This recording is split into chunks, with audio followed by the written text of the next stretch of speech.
നമസ്കാരം. ഫണ്ടർ 360 പുതിയൊരു അധ്യായത്തിലേക്ക് സ്വാഗതം. നമ്മുടെ ഇന്നത്തെ വിഷയം ആഗ്രിഗേറ്റർ ബിസിനസ്സുകളുടെ തിരിച്ചടി നേരിടുന്നതിനെക്കുറിച്ചാണ്.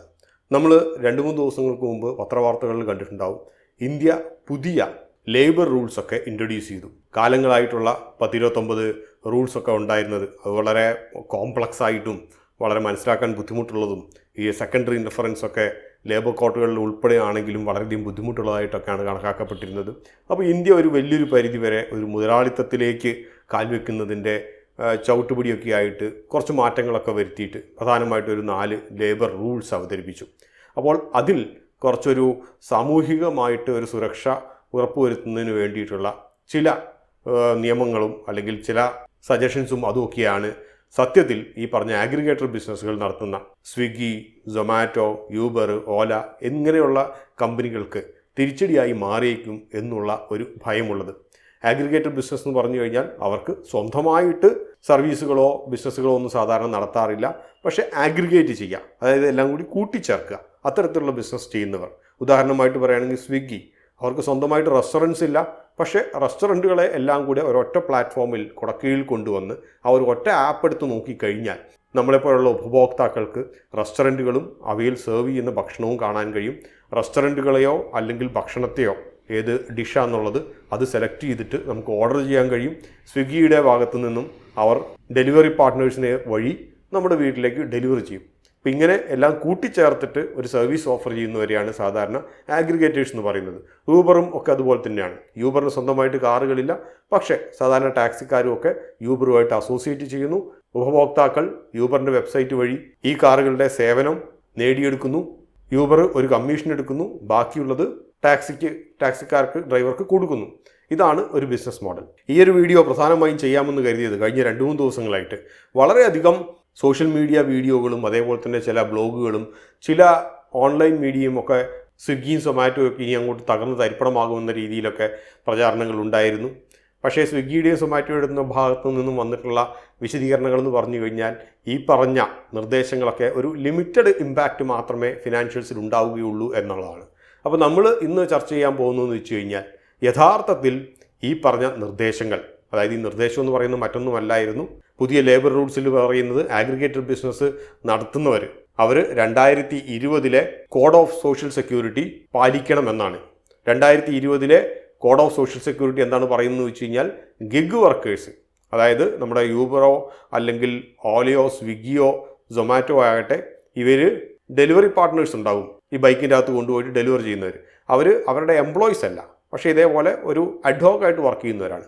ഇത്തരത്തിലുള്ളവരാണ് ഗിഗ് വർക്കേഴ്സ് എന്ന് പറയുന്നത്. അപ്പോൾ ഇതുപോലെ ഒരു പ്രത്യേക സേവനത്തിനുള്ള പണം വാങ്ങിച്ച് പണിയെടുക്കുന്നവർക്ക് വേണ്ടിയിട്ട് ഒരു ക്ഷേമനിധി പോലെ ഉണ്ടാക്കാൻ വേണ്ടിയിട്ട് ഗവൺമെൻറ് മുമ്പോട്ട് വരുന്നു. അപ്പോൾ ഈ ക്ഷേമനിധിയിലേക്കുള്ള പണം പൂർണ്ണമായിട്ടും ഇതേപോലുള്ള ആഗ്രിഗേറ്റർ ബിസിനസ് നടത്തുന്നവരാണ് നൽകേണ്ടത്. ഈ ആഗ്രിഗേറ്റർ ബിസിനസ് നടത്തുന്നവർ, അത് സ്വിഗ്ഗി ആകട്ടെ, സൊമാറ്റോ ആകട്ടെ, യൂബർ ആകട്ടെ, അവരുടെ മൊത്തമുള്ള ടേൺ ഓവറിൻ്റെ 1 മുതൽ 2% വരെ നൽകണം എന്നുള്ളതാണ് പുതിയ ലേബർ റൂൾസിൻ്റെ അകത്ത് പറയുന്നത്.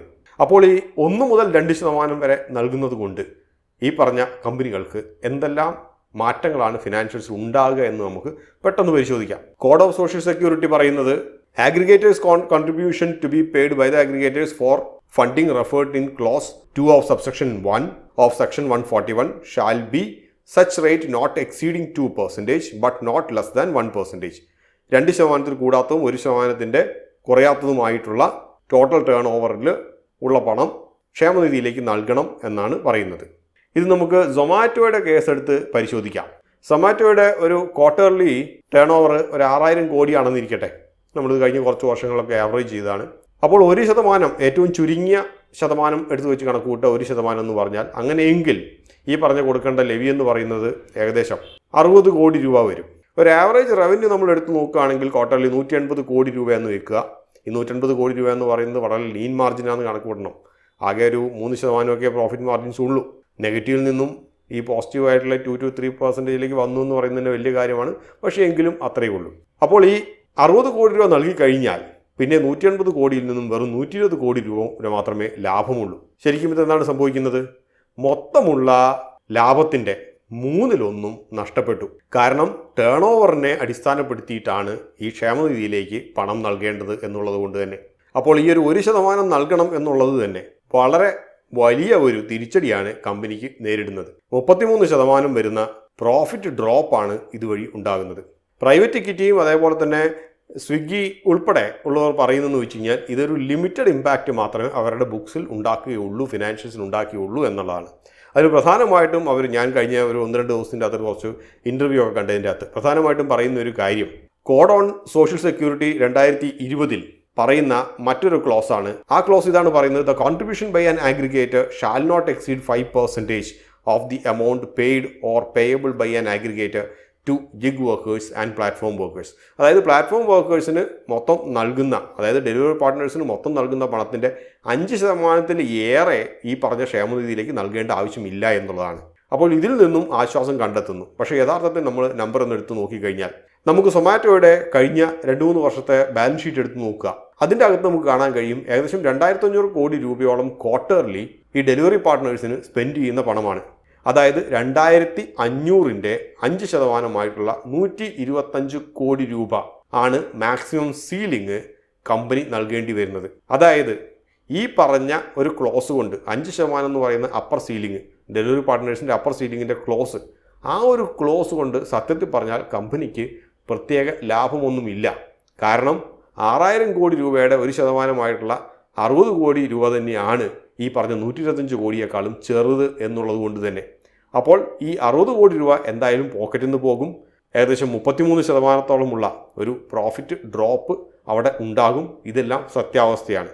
അല്ലാതെ ഈ ഒരു 5% എന്ന് പറയുന്ന ഈ ഒരു സീലിങ്ങിൻ്റെ മുകളിൽ, ആ ഒരു ജസ്റ്റിഫിക്കേഷൻ്റെ മുകളിൽ നമുക്ക് കാര്യമായിട്ടൊന്നും ബാധിക്കില്ല എന്ന് ആശ്വാസം കണ്ടെത്താൻ നമുക്ക് ഇന്നത്തെ രീതിയിൽ സ്വിഗ്ഗി ആകട്ടെ സൊമാറ്റോ ആകട്ടെ ഇവർക്ക് കഴിയില്ല. അപ്പോൾ എന്തൊക്കെയാണ് മുമ്പോട്ട് നോക്കിക്കാണാനുള്ളത്? സ്വിഗ്ഗിയുടെയും സൊമാറ്റോയുടെയും ഇന്നത്തെ രീതിയിലുള്ള ഓപ്പറേഷൻസ് വെച്ച് നോക്കി കഴിയുമ്പോൾ ഇത് ആരോടും ചോദിക്കാണ്ട് എത്രയൊക്കെ ഓപ്റ്റിമൈസ് ചെയ്താലും അടുത്തൊരു 1 വർഷത്തിനുള്ളിൽ ഒരു 20 മുതൽ 30% വരെ, വളരെയധികം ഓപ്റ്റിമൈസ് ചെയ്താൽ പോലും 20 മുതൽ 30% വരെയുള്ള ഒരു പ്രോഫിറ്റ് ഡ്രോപ്പ് ഈ ഒരു നിയമം കൊണ്ട് കാണിക്കും. അത് സുനിശ്ചിതമാണ്. എന്നാൽ ഇതിനെ എങ്ങനെ മറികടക്കാമെന്നുള്ളതാണ് പ്രധാനപ്പെട്ട ഒരു ചോദ്യം. ഇതിന് മറികടക്കാനും വേണ്ടിയിട്ട് കുറച്ച് കാര്യങ്ങൾ ചിലപ്പം ചെയ്തേക്കാം. ഒന്നാമത്തെ കാര്യം, ഡെലിവറി ചിലപ്പോൾ ഓട്ടോമേറ്റ് ചെയ്തേക്കാം. കാരണം ഇത്ര വലിയൊരു ഫിനാൻഷ്യൽ ബർഡൻ വരുമ്പോൾ തന്നെ നമ്മൾ പല കൊറിയർ പാർട്ട്നേഴ്സിനെ നമ്മൾ കണ്ടു. കൊറിയർ കമ്പനികളൊക്കെ പലരും ഡ്രോൺ ഡെലിവറിയും ഇങ്ങനെയൊക്കെ ഉള്ളതൊക്കെ തുടങ്ങി. അങ്ങനെയൊക്കെ ഉള്ളത് ചിലപ്പോൾ ഇംപ്ലിമെൻറ്റ് ചെയ്തേക്കാം. കാരണം ഗിഗ് വർക്കേഴ്സിൻ്റെ ടോട്ടൽ കോസ്റ്റ് എന്ന് പറയുന്നത് ഈ ക്ഷേമനിധിയുടെ കോസ്റ്റും കൂടി പോകുന്നത് കൊണ്ട് തന്നെ മാക്സിമം ഓട്ടോമേറ്റ് ചെയ്തേക്കാം. അതൊരു ഓപ്ഷനാണ്. രണ്ടാമത്തെ ഓപ്ഷൻ എന്ന് പറയുന്നത് ഈ പറഞ്ഞ ഡെലിവറി തന്നെ 100% മറ്റൊരു സബ്സിഡിയറി കമ്പനി ഉണ്ടാക്കിയിട്ട് മാറ്റപ്പെട്ടേക്കാം. അതായത് സൊമാറ്റോ ഒരു പ്ലാറ്റ്ഫോം മാത്രമായിട്ട് അവിടെ ആക്ട് ചെയ്യുകയും സൊമാറ്റോയുടെ തന്നെ മറ്റൊരു സബ്സിഡിയറിയോ അല്ലെങ്കിൽ മറ്റൊരു കമ്പനിക്കോ ഈ ഒരു ഡെലിവറി എന്ന് പറയുന്നത് ഔട്ട്സോഴ്സ് ചെയ്യാം. അങ്ങനെ ആയിക്കഴിഞ്ഞാൽ സൊമാറ്റോ ഒരു അഗ്രിഗേറ്റർ ആയിരിക്കും. പക്ഷേ അതേസമയം സൊമാറ്റോയുടെ ഗിഗ് വർക്കേഴ്സ് കാര്യമായിട്ട് ഉണ്ടാകുകയില്ല. ഉണ്ടെങ്കിൽ തന്നെ നാമമാത്രമായിരിക്കും. ആ ഒരു നാമമാത്രമായി സ്പെൻഡ് ചെയ്യുന്നതിൻ്റെ വെറും 5% മാത്രം കൊടുത്താൽ മതിയാവും. ഉദാഹരണമായിട്ട് പറയുകയാണെങ്കിൽ സൊമാറ്റോയിൽ ആകെ ഒരു 8-10 പേരെ മാത്രം വെക്കുക, എന്നിട്ട് മൊത്തം സ്പെൻഡിങ് എന്ന് പറയുന്നത് വെറും 100 കോടി രൂപ മാത്രമാക്കുക. അങ്ങനെ ആയിക്കഴിഞ്ഞാൽ മാക്സിമം 5 കോടി മാത്രം ഈ ക്ഷേമനിധിയിലേക്ക് കൊടുത്താൽ മതി. അതേസമയം മറ്റൊരു കമ്പനി ഈ ഡെലിവറി കോൺട്രാക്റ്റ് ഏറ്റെടുക്കുകയാണെങ്കിൽ ആ കമ്പനി ഒരിക്കലും ആഗ്രിഗേറ്റർ ആകുന്നില്ല. അതുകൊണ്ട് തന്നെ അവർ ഈ പറഞ്ഞ പരിധിയിൽ വരികയുമില്ല. ഇത്തരത്തിൽ വളഞ്ഞ വഴികൾ ചിലപ്പോൾ അവലംബിച്ചേക്കാം. മൂന്നാമത്തെ കാര്യം എന്ന് വെച്ച് കഴിഞ്ഞാൽ സൊമാറ്റോ കുറച്ച് നമ്പേഴ്സിന് മുകളിൽ വർക്കൗട്ട് ചെയ്തിട്ട് ഓരോ സോണിലുമുള്ള ഏതെങ്കിലും കുറച്ച് ഹോട്ടലുകളെയൊക്കെ ഒരു പ്രൈം പാർട്ട്ണർ എന്നൊക്കെ പറഞ്ഞിട്ട് വേണമെങ്കിൽ ടാഗ് ചെയ്തിട്ട് ഡെലിവറി പാർട്ട്നേഴ്സിനെ അവിടെ വേണമെങ്കിൽ കുടിയിരുത്താം. അവർക്ക് പേയ്മെൻറ്റ് നടത്തുന്നത് ഹോട്ടലുകളായിരിക്കാം. അടുത്തുള്ള ഹോട്ടലുകളിലൊക്കെ എടുത്ത് ഉള്ള ഡെലിവറിയൊക്കെ എടുത്തു കൊണ്ടുപോയിട്ട് കൊടുക്കുക എന്ന് പറയുന്നവരാകാം. അതായത് സൊമാറ്റോയുമായിട്ടുള്ള അറ്റാച്ച്മെൻറ്റ് ഇല്ലാണ്ടാക്കി ബിസിനസ് നടത്തുക എന്നുള്ളതാണ് മറ്റൊരു വഴി. ഇത്തരത്തിലുള്ള വഴികളൊന്നും കണ്ടെത്തിയിട്ടില്ലെങ്കിൽ സുനിശ്ചിതമായിട്ട് 1/3 പ്രോഫിറ്റ് കുറയുമെന്ന കാര്യത്തിൻ്റെ അകത്ത് ആർക്കും സംശയം വേണ്ട. അപ്പോൾ സംശയങ്ങളൊക്കെ ഒരു പരിധിവരെ ഇല്ലാണ്ടായി കാണുമെന്ന് കരുതുന്നു. മറ്റൊരു അധ്യായത്തിൽ നമുക്ക് വീണ്ടും കാണാം. അതുവരെ നന്ദി, നമസ്കാരം.